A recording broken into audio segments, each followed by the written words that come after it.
बिस्मिल्लाहिर्रहमानिर्रहीम। अस्सलाम वालेकुम नाज़रीन, आप यूट्यूब चैनल देख रहे हैं। मैं इमरान ख़ान हूँ। पाकिस्तान की सियासत में अंदरूनी तौर पे जिस किस्म की सूरत हाल पैदा हो गई है, ये एक बंद गली की तरफ जा रही है और इस बंद गली की तरफ ये सारे मामलात ले जा रही है अपोजिशन और PDM को। इसमें मैं इसलिए कसूरवार कहूँगा कि हुकूमत की कारकर्दगी तो जैसी पहले दिन थी वैसे ही अब तक है, बहुत ज़्यादा कुछ आगे नहीं बढ़ पाए और उसमें कुछ साबका हुकूमतों का कसूर भी है, कुछ मौजूदा हुकूमतों की पॉलिसी भी है। वज़ीर-ए-आज़म पाकिस्तान इमरान खान साहब ने ख़ुद तस्लीम किया मुझे इंटरव्यू देते हुए कि उनसे कुछ ऐसी गलतियाँ हुई हैं जो अगर वो ना करते या वक्त पर फैसले कर लेते तो पाकिस्तान आज ज़्यादा बेहतर हालत में होता और मुश्किलात उतनी ना बढ़ती। यानी उन्होंने कहा कि IMF के बाद मुझे फ़ौरन चले जाना चाहिए था, मैंने सोचा कि मैं ना जाऊँ, उसका नुकसान उठाना पड़ा और कुछ चीज़ों का उन्होंने कहा नुकसान हुआ। लेकिन अब PDM कर क्या रही है, पाकिस्तान डेमोक्रेटिक मूवमेंट, उन्होंने कल जो मुतालबात बनाए हैं अपने और एक नया चार्टर ऑफ पाकिस्तान वो बनाना चाहते हैं। इससे पहले उन्होंने चार्टर ऑफ डेमोक्रेसी साइन किया था, जिसके बाद जरदारी साहब ने और नवाज शरीफ साहब ने हाथ मिला लिया था और ये कहा था कि हम मिलकर अब काम करेंगे। नवाज शरीफ साहब को तीसरी मरतबा वज़ीर आज़म बनने के लिए दरवाज़ा खोला गया और बहुत सारे ऐसे मामलात किए गए जिससे इनकी पॉलिटिक्स को फ़ायदा हुआ। एक दूसरे का एहतसाब ना करने का वादा किया था और मिलकर पाकिस्तान के इदारों से लड़ने का फ़ैसला किया था। लेकिन बाद में हमने देखा कि कभी नवाज शरीफ साहब और कभी जरदारी साहब दोनों इदारों को एक दूसरे के खिलाफ उकसाते रहे और एक दूसरे की करप्शन के ऊपर बाज़-औक़ात पर्दा डालते रहे और बाज़-औक़ात उस पर बात करते रहे। तो सियासत का फ़ायदा और नुकसान इन्होंने देखा। अब कुछ अहम चीज़ें हुई हैं। नंबर एक, PDM ने हुकूमत के साथ बातचीत करने से बिल्कुल इनकार कर दिया है। तो फिर PDM किसके साथ बातचीत करेगी? देखिए, या तो आप हुकूमत के साथ बात कर सकते हैं या आप इदारों के साथ बात कर सकते हैं। और जब मैं इदारों की बात करता हूं तो इदारों का मतलब है पाकिस्तान की फ़ौज, और जब पाकिस्तान की फ़ौज की बात करता हूं तो उसका साफ मतलब है कि establishment means army chief. Army chief से वो कहते हैं हम बात नहीं करना चाहते और दूसरी जानिब वो ये कहते हैं कि हुकूमत के साथ भी बात नहीं करना चाहते। तो फिर ये किसके साथ बात करना चाहते हैं? कौन है जिसके साथ ये बात करेंगे? एक बड़ा सवाल है, इसके ऊपर आगे चल के बात करते हैं। एक, इन्होंने कहा कि ये बात नहीं करना चाहते हुकूमत के साथ, यानी हुकूमत ने इनको ऑफ़र किया कि आइए इंतखाबी इस्लाहात के ऊपर काम कर लेते हैं, पाकिस्तान में इलेक्ट्रॉनिक वोटिंग ले आते हैं, ई-वोटिंग हो जाएगी, धांधली की गुंजाइश ख़त्म। फिर हुकूमत ने इन्होंने कहा कि जो सेनेट के इंतखाबात होते हैं उसमें शो ऑफ हैंड, सामने पता चले कौन किसको वोट डाल रहा है, ये जो छुप छुप के वोट डालने वाला चक्कर है इसको ख़त्म करते हैं, आइए आईनी तरमीम लेकर आए, हमारे साथ मिल जाएं। दीगर कुछ और मामलात में भी वो इस्लाहात करना चाह रहे थे, लेकिन अपोजिशन ने कहा कि नहीं, इस हुकूमत से बात नहीं करेंगे, ये हुकूमत ही सही नहीं है। यानी इस हुकूमत से बात हो गई जिस वक्त फाटा का इंतज़ाम करना था तब बात कर ली, इस हुकूमत के साथ मुज़ाकरात कर लिए, बात कर ली किस वक्त, जब फैटफ का कानून आ रहा था उस वक्त कर ली। इस हुकूमत के साथ बात कर ली जब आर्मी चीफ के लिए कानून साजी हो रही थी तब भी बात कर ली। लेकिन अब इंतखाबी इस्लाहात के लिए हुकूमत कह रही है कि आओ बैठो बात करें, तो उस पर बात नहीं कर रहे। अगर धांधली का रोना रोते हैं सारे, तो फिर सबको चाहिए कि वो बैठें और बैठ के इंतखाबी इस्लाहात करें। इमरान खान साहब जब अपोजिशन में थे तो वो भी धांधली का रोना रोते थे। हमने उनसे कहा कि जाइए पार्लियामेंट में जाके इंतखाबी इस्लाहात पे बात कीजिए। तो उस दौर में PMLN ने इंतखाबी इस्लाहात के ऊपर काम नहीं किया। लेकिन इमरान खान साहब ने मुझे इंटरव्यू देते हुए उस दौर में कहा था कि मेरी जब भी हुकूमत आएगी मैं इंतखाबी इस्लाहात का वादा पूरा करूँगा। अब वो इंतखाबी इस्लाहात का एक बिल लाना चाहते हैं, अपोजिशन से बात करना चाहते हैं, अपोजिशन कहती है हम उनसे बात नहीं करेंगे। नंबर एक चीज़। नंबर दो, अपोजिशन ने साफ मना कर दिया है कि वो कोरोना वायरस जितना मर्जी बढ़ जाए, कुछ भी हो जाए, हम अपने जलसे और जलूस उनके शेड्यूल के मुताबिक करेंगे। यानी जो हमने फैसला किया है कि हमने जलूस भी निकालने हैं, जलसे भी करने हैं, रैलियां भी निकालनी हैं, हमने इस्लामाबाद तक आना है और अगर लॉन्ग मार्च करना है या धरना देना है तो वो जो कुछ हमने तय किया हुआ है हम उसी तरह वो सारा कुछ करेंगे। कोरोना वायरस की वजह से आप हमें नहीं रोक सकते। इमरान खान साहब ने बड़े तगड़े 2 जलसे किए थे और बहुत बड़ी तादाद में लोग आए थे। उन्होंने अपना हफ्ते वाले दिन जो जलसा आ रहा था उसको कैंसिल कर दिया जो रशकई में था। लेकिन मरीम नवाज़ साहिबा ने अपना जलसा कैंसिल नहीं किया, वो गई मानसेरा में जाके उन्होंने जलसा किया वहाँ पे पाकिस्तान की एजेंसियों, पाकिस्तान की फ़ौज के ऊपर उन्होंने कीचड़ उछाला और फिर उसके बाद वो वहाँ से जलसा करके वापस आ गई।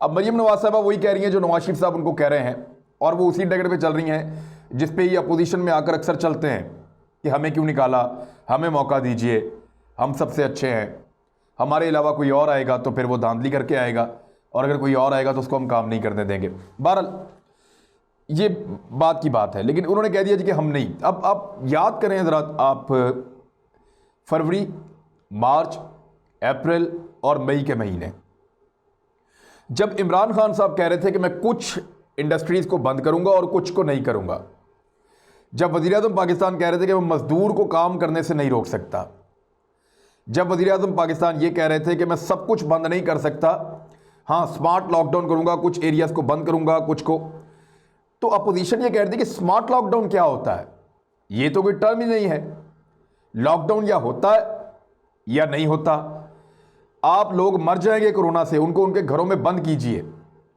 मुराद अली शाह और सिंध हुकूमत, बिलावल भुट्टो, जरदारी वगैरह ये हाथ जोड़ रहे थे टेलीविज़न के ऊपर आके, ऐसे दोनों हाथ जोड़ते थे कि अल्लाह का वास्ता इमरान खान साहब को हम कह रहे हैं लोगों को अपने घरों के अंदर बंद कर दें, कोई बाहर ना निकले, पूरे पाकिस्तान में लॉकडाउन लगा दें, हुकूमत की जिम्मेदारी है कि लोगों के घरों में खाना पहुंचाए। तो इमरान खान ने साफ कहा जी हमारे अंदर इतनी कैपेसिटी नहीं है कि हम इतनी बड़ी तादाद में लोगों के घरों में खाना पहुंचा सकें, लोगों को बाहर निकल के अपना काम करना होगा, लेकिन जिम्मेदारी के साथ करना होगा, सोशल डिस्टेंस रखना होगा, गैदरिंग्स या जहाँ मजमा होता है उसको बंद करना होगा, जिन जगहों पर रश होता है उन जगहों को हम बंद कर देंगे, सिनेमाज बंद, थिएटर बंद, शादी हॉल बंद, बहुत सारी ऐसी जगहें जहाँ पे जलसे जुलूस ये सब कुछ बंद, रैलियाँ बंद, पब्लिक तकरीबात बंद, शादी, वो जो बड़े बड़े शॉपिंग मॉल्स हैं वो भी बंद, लेकिन जहाँ पे ज़रूरियात की चीज़ें मिलती हैं सोशल डिस्टेंस रख के वहाँ पे उन्होंने अलाउ किया कि आप इस तरीके से अपना ज़रूरियात ज़िंदगी को चलाएं ताकि लोगों के जो है वो ज़िंदगी का पहिया घूमता रहे। मुझे अच्छी तरह याद है कि बहुत सारे जो साहिब सरबत लोग हैं उन्होंने बेशुमार गरीब लोगों की मदद की थी कि उनका कामकाज बंद हो गया है तो उनके घर में राशन होना चाहिए, उनके घर में खाना पीना होना चाहिए, और कुछ उनकी इमदाद की थी। तो ये बड़ी अच्छी बात थी, लोगों ने मिलजुल के वो मुश्किल वक्त गुजार लिया था। उस वक्त अपोजिशन ये कहती थी नहीं बंद करो, सारा कुछ बंद करो, कोरोना वायरस जो इस वक्त है उससे बहुत कम था। उस वक्त तो खरामा 7 केस, 10 केस, 15 केस रोज़ के आ रहे थे, हलाकत जो है वो भी कम रिपोर्ट हो रही थी। अब जो है जो लोग जाँ बहक हो रहे हैं, रोज़ाना 30 के करीब उनकी तादाद पहुँचती जा रही है, बहुत बड़ी तादाद है। रोज़ाना बहुत सारे लोगों को कोरोना वायरस सैकड़ों में हो रहा है और हर सूबे से सैकड़ों लोग सामने आ रहे हैं। ऐसी सूरत हाल में वही अपोजिशन जो कल तक हाथ जोड़ती थी अब कह रही है नहीं हम पॉलिटिक्स करेंगे, ये क्या है, मजाक है? यानी मेरी समझ से बाहर है कि कल तक आपको लगता था कि लोग घरों में रहेंगे, महफूज रहेंगे, सारी दुनिया आज भी यही कहती है, आज आप कह रहे हैं नहीं लोग जलसों में आएंगे तो महफूज रहेंगे। महंगाई कल भी इतनी थी, हालात कल भी इतने बुरे थे, डॉलर कल जो है वो 166 का था, आज 158 का है, 8 रुपए कम हो गया है। पेट्रोल की कीमत तब भी ज़्यादा थी, आज कुछ कम होकर थोड़ी सी फिर ज़्यादा हुई, लेकिन उससे कम ही है। यानी महंगाई, गुर्बत, बेरोज़गारी, ये सारी चीज़ें ऐसे ही चल रही थी। उस वक्त आप लोगों को घरों में बंद कर रहे थे, आज आप लोगों को घरों से निकाल रहे हैं। इसका मतलब है आपको लोगों से कुछ लेना देना नहीं है, आपका लेना देना आपकी ज़ाती पॉलिटिक्स से है। आपके स्टेज के ऊपर जो लोग मौजूद होते हैं वो तो सारे के सारे महफूज हैं, वो तो सोशल डिस्टेंस रखे हुए हैं, स्टेज के ऊपर मौजूद लोगों ने मास्क भी पहने हुए हैं और सबको स्टेज के ऊपर आने भी नहीं दे रहे। लीडर्स अपना बहुत ज़्यादा ख्याल रख रहे हैं, अपने मुंह को हाथ नहीं लगा रहे, अपने नाक को हाथ नहीं लगा रहे, हाथ धो रहे हैं, सैनिटाइज कर रहे हैं, वो बहुत ख्याल कर रहे हैं लीडर्स। आपके स्टेज के ऊपर बैठे हुए लोग तो महफूज रह सकते हैं, लेकिन जो लोग सामने ग्राउंड में बैठे हुए हैं हज़ारों की तादाद में या बकौल आपके लाखों की तादाद में, वो कैसे एक दूसरे से महफूज रह सकते हैं? अगर वहाँ एक आदमी को कोरोना वायरस है और वो खांस रहा है, या एक आदमी के बाद ये वायरस है और वो छू रहा है लोगों को, या कोई चीज़ है जो लोग खा रहे हैं उसको हाथ लगा रहा है, तो वो तो लगातार मल्टीप्लाई करता जा रहा है। 1 से 2 को लगेगा, वो 2 आगे 4 को लगाएंगे, वो 4 आगे 8, ये ऐसे मल्टीप्लाई होगा। तो इस तरह ये खतरा जो है ये बढ़ता चला जाएगा, लेकिन अपोजिशन को लगता है इससे कोई सरोकार नहीं है। एक अजीबोगरीब सूरत हाल पैदा हो गई है इस वक्त पाकिस्तान में। अब आ रहे हैं मुतालबात की तरफ। जो कल मुतालबात डिस्कस हुए, मैं आपको अंदर की बात बता देता हूँ। 3 बड़े अहम मुतालबात हैं जिन पे आज हम बात करेंगे। ये पीडीएम जो नया चार्टर ऑफ पाकिस्तान बनाने जा रही है उसमें 3 अहम तरीन मुतालबात हैं। एक, दस्तूर और पार्लिमान की जो बालादस्ती के बारे में ये कह रहे हैं, और सिविल सुपरमेसी का नफाज, यानी पाकिस्तान के अंदर जो एक आम आदमी है, जो सिविलियन सेक्टर है, वो फ़ौज से ज़्यादा बेहतर और उसकी सुपरमेसी होनी चाहिए। बहुत अच्छी बात है, बिल्कुल होनी चाहिए, मैं इसके हक़ में हूँ। दूसरा एक अहम नुक्ता, दिफाई इदारों की सिविल मामलात से दस्तबरदारी, बैरकों में और सरहदों पर वापसी। यहाँ एक सवाल पैदा होता है, सैलाब में आप फ़ौज को बुलाते हैं, लॉ एंड ऑर्डर के टाइम पे आप फ़ौज को बुलाते हैं, बहुत सारे ऑपरेशंस है जो आपकी फ़ौज कर रही है। कराची के अंदर आपको रेंजर्स की ज़रूरत है। बहुत सारे एरियाज़ में जैसे ही कोई मामला होता है आप फ़ौज को और रेंजर्स को कॉल करते हैं, उनको बुला लेते हैं अपनी मदद के लिए। आपके डिज़ास्टर्स आते हैं, उसमें भी आप फ़ौज को बुलाते हैं। तो फिर ना बुलाएं। सारे सिविलियन सुपरमेसी तो तभी होगी जब सिविल्स अपने आप को साबित करेंगे कि वो सुपर हैं, वो ज़्यादा बेहतर काम कर सकते हैं। लेकिन अनफॉर्चुनेटली ऐसा हो नहीं रहा। फ़ौज को हर चीज़ से निकालने का मतलब ये है कि सारा का सारा मामला जो है वो सियासतदानों के हाथ में आ जाए। अगर सियासतदान अपने आप को इस काबिल साबित करें तो इससे अच्छी बात और कौन सी हो सकती है। ये खुद इन सारी चीज़ों को संभालें, करप्शन ना करें, इसमें बेईमानी ना करें, इसमें दो नंबरी ना करें, फ़ौज से सारा कुछ लें, फ़ौज वापस जाए और अपनी असल ड्यूटी करे। इससे अच्छी बात और कौन सी हो सकती है। अब ये दोनों जो मुतालबात पहले किए हैं, इसके बाद एक मुतालबा और आता है जो बड़ा अजीब है।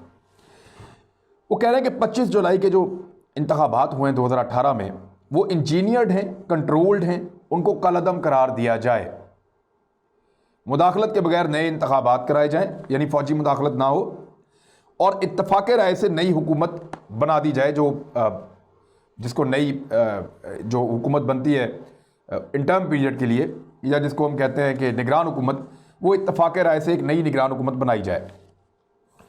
अब आ जाएं आप इस बात की तरफ कि नई निगरान हुकूमत बनाएंगे तो दोबारा इंतखाबात होंगे। जब दोबारा इंतखाबात होंगे तो उसी निज़ाम के तहत होंगे जो पहले से मौजूद है, तो फिर उसमें धांधली हो जाएगी। तो क्यों नहीं अभी आप अपोजिशन और हुकूमत मिलकर एक ऐसा नया निज़ाम ले आते जिसके अंदर धांधली का कोई शुबा मौजूद ना हो। कानून के अंदर तरमीम करें, आइन के अंदर तरमीम करें, बेहतर इंतखाबी निज़ाम लेकर आए और उसके साथ आप इलेक्शन लड़ें। चाहे ये हुकूमत पूरी मुद्दत करे, चाहे ये ना करे, लेकिन जो इलेक्शन के लिए, इंतखाबात के लिए जो इस्लाहात होनी है वो तो आप पहले कर लें। उसके बगैर तो फिर आप 10 दफ़ा हुकूमत गिराएं, 10 दफ़ा बनाएं, 10 दफ़ा धांधली का इल्ज़ाम लगेगा। नंबर 1। नंबर 2, उन्होंने कहा कि मुदाखलत के बगैर नए इंतखाबात करवाए जाएं। बिल्कुल दुरुस्त मुतालबा है। मुदाखलत तो ख़त्म करनी है, लेकिन इस्लाहात लानी पड़ेंगी आपको उसके लिए। वो इस्लाहात कहाँ पे हैं? इलेक्शन कमीशन को अगर मजबूत करना है तो इस्लाहात कहाँ पे हैं? उनके ऊपर आपको काम करना पड़ेगा, ताकि फिर आपको किसी की मुदाखलत की ज़रूरत ना पड़े। अच्छा, इंतखाबात कलअदम करार दे दिए जाएं, ये मुतालबा किससे कर रहे हैं? यानी मरीम नवाज ने कहा था हुकूमत गिरा दें, फिर फ़ौज से बात हो सकती है। फिर उन्होंने कहा था फ़ौज से राब्ते भी हैं। एक तरफ कहते हैं फ़ौज से राब्ता नहीं करना चाहते, साथ ये भी कहते हैं कि फ़ौज का कोई काम नहीं है कि मुंतखब हुकूमत को या किसी भी हुकूमत को अपने घर भेजे। फ़ौज का कोई काम नहीं है हुकूमतों को घर भेजने का। फ़ौज का कोई काम नहीं है कि वो मुज़ाकरात करे, ये खुद कहते हैं।